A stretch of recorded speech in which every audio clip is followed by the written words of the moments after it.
Nagle-level up ang mga narratives ng mga dilawan ngayon. Pagkatapos ng pagkatapos ng rally ng Iglesia ni Cristo at ang mga mainit na mga issue na lumabas doon. At siyempre pinainit yan ng mga kanya-kanyang mga opinyon.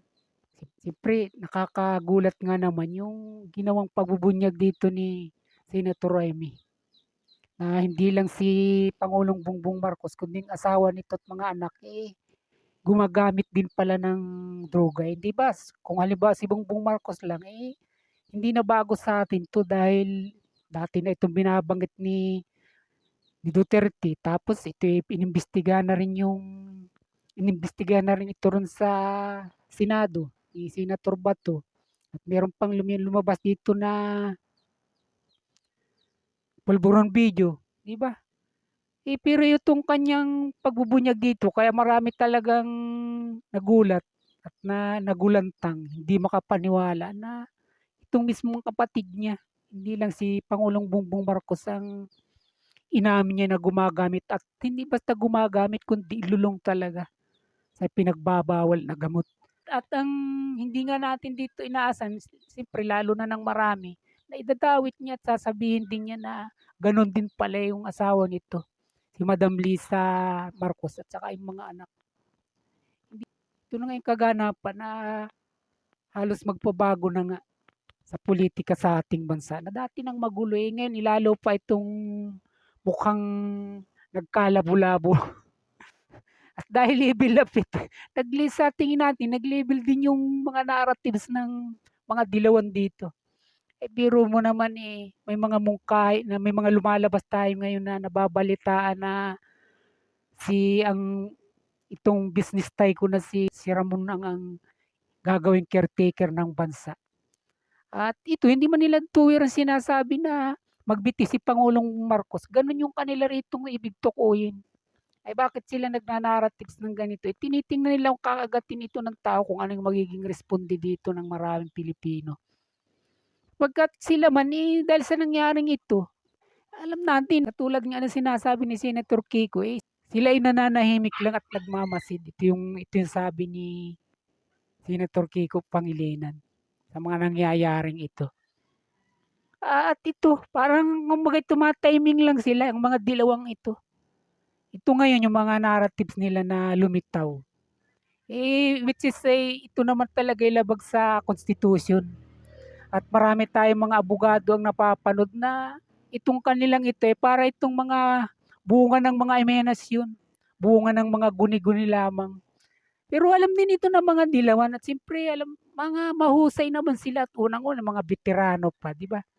Kanya lang alam natin na sinusubok lang nila itong palitawin. At kung ano yung magiging responde dito ng mga Pilipino, total may ganito ng kalagayan at kaguluhan.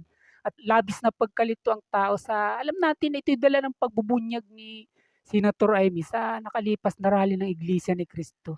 Ito yung talagang bunga nun, ito yung naging resulta noon, mga kabayan, mga kapinas ko.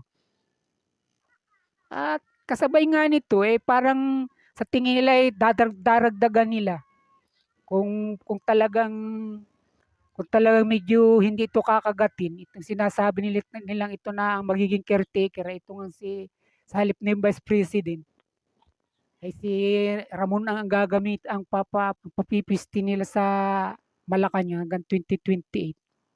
May tinugtungan pa nila. Biro mong ito ngayon yung ating manood ngayon, na ang sinusulong naman nila ay si Vice Ganda raw ang dapat ipangtapat kay Vice President Sara Duterte sa 2028 kasama sila Senator Rizal Tiberos, sila Congressman Chil Jokno. Ito purong dilawan talaga itong mga planong ito. At pagkatapos niliwanag pa kung hindi man naman talaga may mga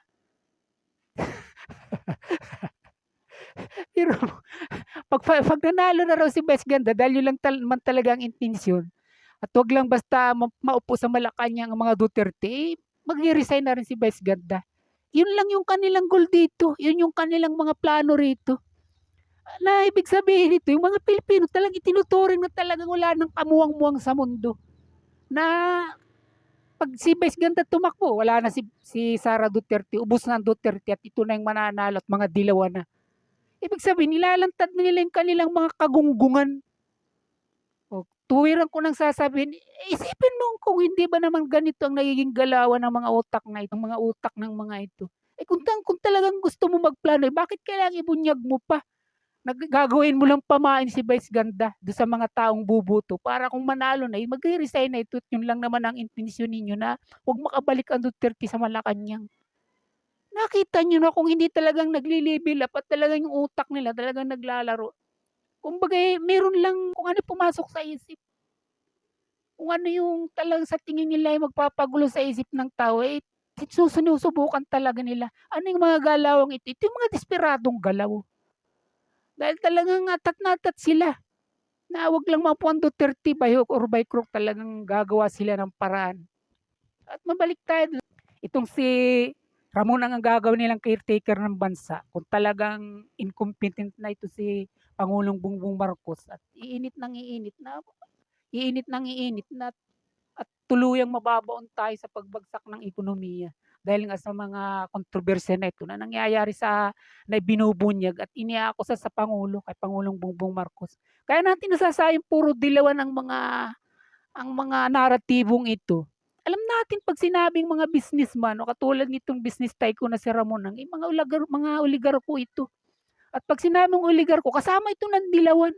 'Pag sinabing dilawan kasama ito ng simbahan. 'Pag sinabing simbahan at yang tatlong yan, kasama rin yan yung mga kaliwa. Ganyan ang bulto, ganyan kalaki rin naman ang grupong ito, mga kabayan, mga kapinas ko. Pero dahil sa mga lubhang nagiging desperado na sila, lalo tayong nawawalan ng gana sa mga ito. Na hindi naman talaga intensyon dito yung maglingkod o gawing matwid ang landas na ito nga bako-bako na nilalandas ng ating bansa sa kasalukuyan. Kundi ang gusto nila, wag lang yung Duterte maupo. Wala silang ibang layunin sa mga pangarap nila at ambisyon na ito at sa mga naratibo nilang ito na halos mga wala na sa katinuan, mga pangdesperadong hakbang na, mga kabayan, mga kapinas ko.